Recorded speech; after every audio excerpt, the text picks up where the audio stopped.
po sila ka-active. Kaya kung gusto niyo po maging kasing active ng mga nandito mga mami, join po kayo sa amin every Wednesday, 6 to 7 p.m.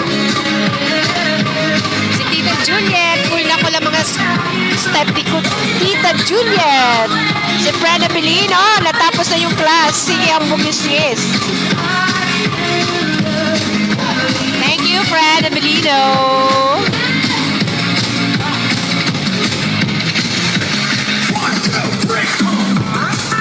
Ang ating Queen of Showdown, hataw, oh.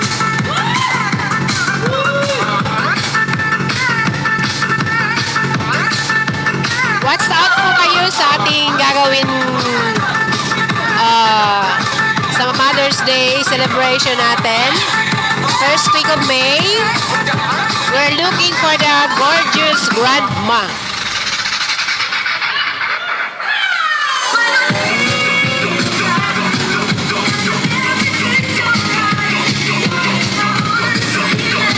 Sino magsasabing karamihan sa mga to is grandma na? Sa sobra nilang active, age is just a number.